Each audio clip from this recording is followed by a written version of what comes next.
और एक संसद में मजबूत और लोकतांत्रिक तरीके से अगर कोई आवाज़ उठा सकता है जनता की आवाज़, तो हमारे लीडर राहुल गांधी जी हैं। रामनगरी अयोध्या की थी, वहाँ का विकास कार्य देखिए।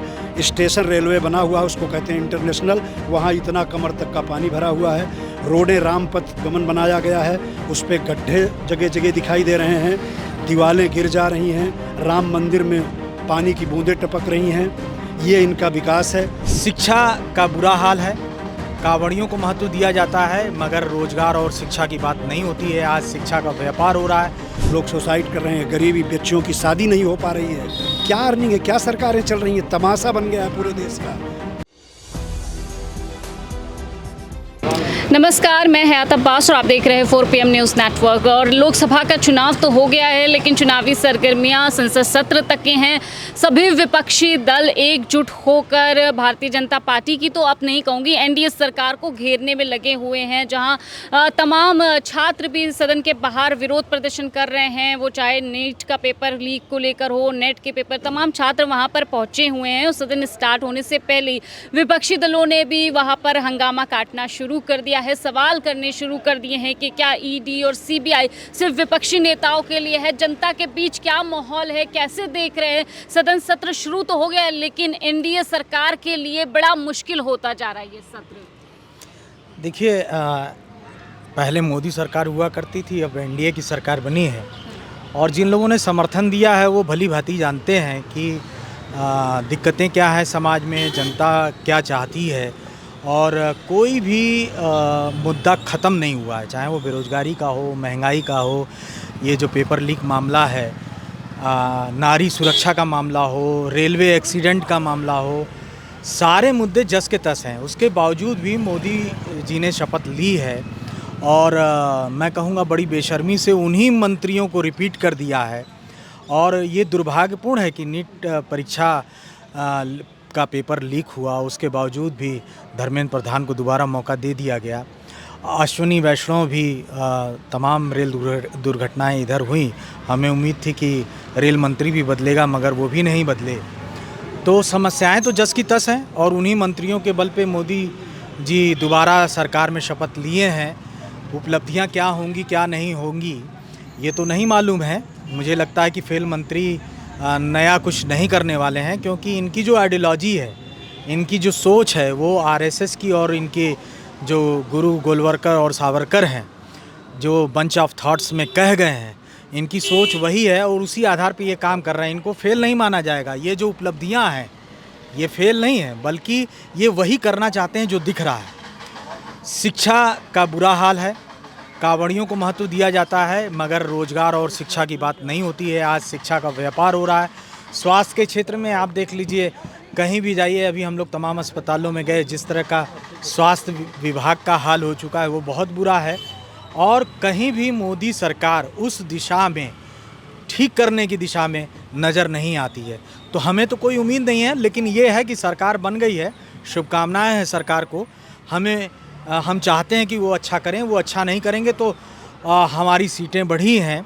उत्तर प्रदेश में राहुल गांधी जी ने छक्का मारा है, कांग्रेस 6 सीटें पाई है और देश में हम लोग 99 सीट पाए हैं। 100 सीटें रहते रहते हम लोग रह गए। तो लेकिन हम एक मजबूत विपक्ष के रूप में उभरे हैं। राहुल गांधी जी ने नेता विपक्ष का पद स्वीकारा है। वो हम कांग्रेस कार्यकर्ताओं की बहुत दिन से मांग थी कि राहुल गांधी जी को संवैधानिक पद पे आना चाहिए।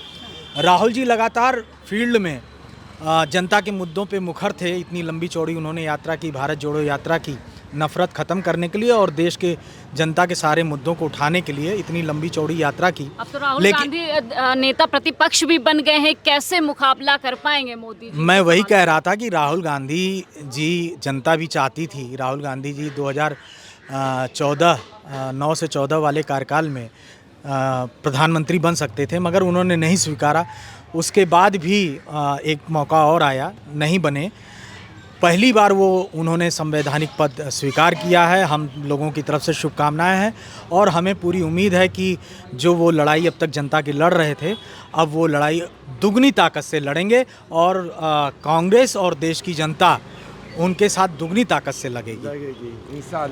लगातार नीट को लेकर प्रदर्शन हो रहा है, संसद सत्र चल रहा है, सदन के बाहर हंगामे हो रहे हैं, कैसे देख रहे हैं? आम जनता कैसे देख रही है इसको? मैम, आम जनता क्या देख रही है? देखिए, राहुल गांधी जी तो वैसे भी बहुत अच्छे हैं, हमारी नज़र में बहुत अच्छे हैं। क्यों मोदी जी नहीं अच्छे? मोदी जी भी अच्छे हैं, ऐसी बात नहीं है। हम चाहते थे हमारे राहुल गांधी जी एक बार प्रधानमंत्री बनना चाहिए। अच्छा, राहुल गांधी क्यों अच्छे और क्यों उन्हें प्रधानमंत्री? क्योंकि वो पढ़े लिखे हैं, मेन चीज़ है, और फैमिली वाले हैं। और आप समझते हैं फैमिली वाले, इस समय रोज़गार बिल्कुल ख़त्म है, समझ रहे हैं आप? रोज़गार बिल्कुल नहीं है मैम, हर चीज़ महंगा है, हर चीज़ महंगा है मैम। अच्छा जी, आप सिग्नल पे जाके देखिए, छोटे छोटे बच्चे भीख मांग रहे हैं, गाड़ी साफ कर रहे हैं। कुछ विकास हो रहा है? कोई चीज़ का विकास नहीं हो रहा है। तो मोदी जी तो कहते थे बड़ा विकास हुआ है, अमृत काल चल रहा है। कहाँ मैम, ये तो मायावती जी ने विकास किया है। हाँ। ये जो लखनऊ के अंदर आप देख रही हैं, हाईवे, सड़क, पार्क, ये सब मायावती जी की देन है। अच्छा, तो आप चाहते हैं कि राहुल गांधी प्रधानमंत्री? बस अल्लाह से मैं दुआ मांगता हूँ अब की दफ़े राहुल गांधी जी जीते हैं। चलिए और लोगों से बात कर लेते हैं। खैर, एनडीए सरकार है लेकिन इसको मजबूर सरकार कहा जा रहा है, कैसे देख रहे हैं? अभी नीतीश नायडू का भी कहा जा रहा है कहीं भी पलटी मार सकते हैं। देखिए, उनका तो नाम पब्लिक ने पलटू राम दे ही रखा है पहले से। जैसा कि पहले तो शुभकामनाएं कि राहुल गांधी जी ने विपक्ष का लीडर पद स्वीकार किया है और एक संसद में मजबूत और लोकतांत्रिक तरीके से अगर कोई आवाज़ उठा सकता है, जनता की आवाज़, तो हमारे लीडर राहुल गांधी जी हैं। और पूरी आवाम को, पूरी जनता को ये विश्वास है, दृढ़ विश्वास है कि राहुल गांधी विपक्ष के नेता के रूप में सदन में बैठेंगे और जनता की जो समस्याएं हैं, अभी आपने कहा था जैसे नीट के पेपर को लेके हुआ, युवाओं को लेके हुआ, आज कितना आक्रोश है। गार्जियन को देखिए, लड़कों को देखिए, रोड पे हैं, चिल्ला रहे हैं, कोई सुनवाई उनकी नहीं हो रही है। आप देख रही हैं नीट के पेपर को लेकर के किस तरह ये लोग कर रहे हैं कि हम जांच करा रहे हैं, ये करा रहे हैं, वहाँ से धरपकड़ कर रहे हैं, यहाँ से धरपकड़ कर रहे हैं।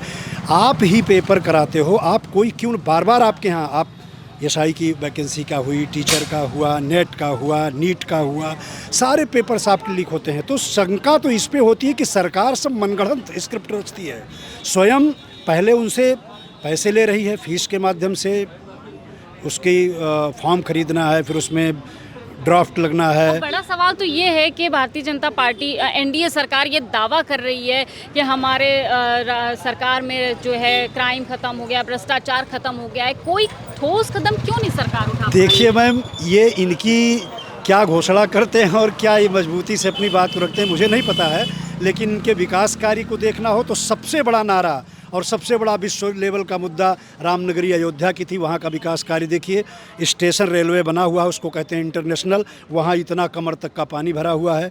रोडें रामपथ गमन बनाया गया है, उस पर गड्ढे जगह जगह दिखाई दे रहे हैं, दीवारें गिर जा रही हैं, राम मंदिर में पानी की बूंदें टपक रही हैं। ये इनका विकास है।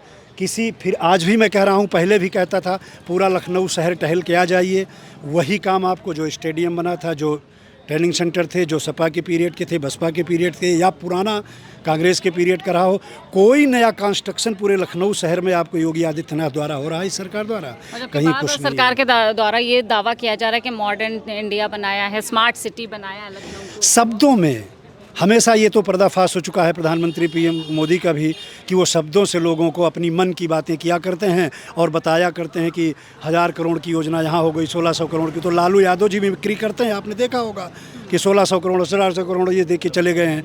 कहीं कुछ नहीं है, सब पेपर पे है, अपने मित्रों के लिए है, जनता की कोई सेवा नहीं। महंगाई की स्थिति, ये हमारा हिंदुस्तान है, उसमें भी उत्तर प्रदेश, जहाँ कहा जाता है कि आलू का और किसान मतलब पैदाइश गिनी जाती है, पश्चिम में हो या यूपी में हो, 40 रुपये किलो मार्केट में।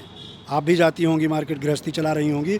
40 रुपये किलो आलू, जिसको हमारे खेत से, हमारे पिताजी भी शायद खेत में पैदा करते थे और खेत में ही लाट लगती थी, तो 2 रुपये और 5 रुपये किलो वहीं से खरीद के व्यापारी ले जाता था। उस आलू को आज मैं 40 रुपये खरीद करके खा रहा हूँ। किसी भी इसका रेट आप ले लीजिए मार्केट में, मैं तो ख़रीदने खुद भी जाता हूँ। 20 रुपये की 50 ग्राम मिर्ची हरी मिल रही, जिसको खाने में डर लगता है, लेकिन वो भी 20 रुपये की 50 ग्राम है। तो इस तरह से सरकार, धरातल पे कहीं कोई नहीं, आटा, दाल, चावल, गेहूं सब पे जीएसटी लगा हुआ है। आप खाने के लिए जो मजदूर करने वाला लेबर है 400 रुपये की मजदूरी लेता है, उसको शाम को अगर 4 आदमी का परिवार है तो उसको खाने के लिए निवाले की तरस रहे हैं। लोग सुसाइड कर रहे हैं, गरीबी, बच्चियों की शादी नहीं हो पा रही है। क्या अर्निंग है, क्या सरकारें चल रही हैं, तमाशा बन गया है पूरे देश का, सब झूठी तमाशा बन आवाज़। गया। और एक तरफ विपक्ष की तरफ से ये कहा जा रहा है, जितने भी विपक्षी नेता है सदन के बाहर, उनका मानना है कि ईडी और सीबीआई सिर्फ विपक्षी नेता को टारगेट कर एनडीए सरकार में। इसको कैसे देखते हैं आप? इस पे मैडम दिख रहा, सीधा सीधा दिख रहा, ईडी सीडी सबके काम है। आज अब ऐसी सरकार बनी है, लंगड़ी सरकार बनी, अब ईडी सीडी नहीं चलेगी। ईडी सीडी चलेगी उस दिन सरकार चली जाएगी। और इनकी कथनी करनी में फ़र्क है। भाजपा की कथनी करने में हमेशा फ़र्क रहा है। कभी बता दीजिए कि फ़र्क नहीं रहा है, हमेशा रहा है। कभी सिलेंडर देने को उन्होंने बोला था, फ्री देंगे, दिया। और उत्तर प्रदेश की तो बात ही छोड़ दीजिए। उत्तर प्रदेश अगर 4 घंटे के लिए योगी ने अपने हाथ में न ले लिया होता तो यहाँ सरकार आज हमारी होती। लेकिन ये लोग हर तरह से कोशिश करके राम के नाम पे, कभी रहीम के नाम पे, हिंदू मुस्लिम मुद्दा ख़त्म हो गया, नहीं चला। हिंदू मुस्लिम किसी को माने ही नहीं, उसको इन्होंने चलाया। लेकिन ये विकास के मुद्दे पर जाते नहीं। इनके और बीजेपी के समय में पर्चे लीक क्यों होते हैं? हर चीज़ का पेपर का पर्चा लीक, ये क्या है? बच्चों के साथ या युवाओं के साथ खिलवाड़ नहीं है? जिसकी उम्र आज 28 साल 27 साल है, अगर पर्चा नहीं दे पाए, उसकी उम्र 32 साल हो जाएगी, वो क्या करेगा? कहाँ नौकरी करेगा? पहला सवाल तो यही उठता है सरकार पे कि ये सरकार दावे कर रही है कि हमने नौकरी दी है और हर साल पेपर लीक होता है, वो आरओ हो उत्तर प्रदेश से, अब तो देश में ही वो उसी तरह से नौकरी दे रहा है। उसी तरह से नौकरी दे रहा है जो मिलिट्री में उन्होंने नौकरी दी 4 साल, 2 साल के लिए, 4 साल के लिए। ये क्या तमाशा बना रखा है? ऐसे थोड़ी होता है। अब देखिए, बताए हमारे नेता राहुल गांधी को विपक्ष का नेता बनने पे बहुत बहुत बधाई। आज वो बने, जिस तरह उन्होंने देश के अंदर एक मेहनत करके और इतना यहाँ पर पहुँचाया है, उनके नाम पे वोट मिला है। आज वो विपक्ष पे भी खड़े होकर के जनता का हित उठाएंगे और चलेगा। और वो उत्तर प्रदेश और बिहार को विशेष कर देखने की कोशिश में आपकी करेंगे। और उत्तर प्रदेश बिहार में हमारी सरकार प्रदेश में बनेगी। हमेशा तो सदन में कार्रवाई हो जाती थी विपक्षी नेताओं पर। क्या लगता है कि इस बार जो एनडीए सरकार एक तरह से बैसाखी वाली सरकार कही जा रही है, क्या लगता है कि इस बार विपक्ष के नेताओं की बात सुनी जाएगी, जनता के जो मुद्दे उठाते हैं वो सुने जाएंगे? देखिए, विपक्ष बहुत मजबूत है और पूरी मजबूती के साथ जनता के मुद्दों की आवाज़ उठाने का काम करेंगे। आदरणीय राहुल गांधी को बहुत बहुत बधाई कि वो विपक्ष के नेता चुने गए हैं। और वो राहुल गांधी ने खुद कहा है कि हम जनता की आवाज़ पूरी मजबूती के साथ उठाने का काम करेंगे। पहले मोदी जी कहते थे एक अकेला सब पे भारी। अब मोदी जी की कार्यशैली में भी बदलाव आएगा और सदन की कार्रवाई में भी बदलाव आएगा। और विपक्ष तमाम मुद्दे को, चाहे वो रोज़गार का मुद्दा है, छात्रों का मुद्दा है। आज सबसे बड़ा मुद्दा जो है छात्रों का।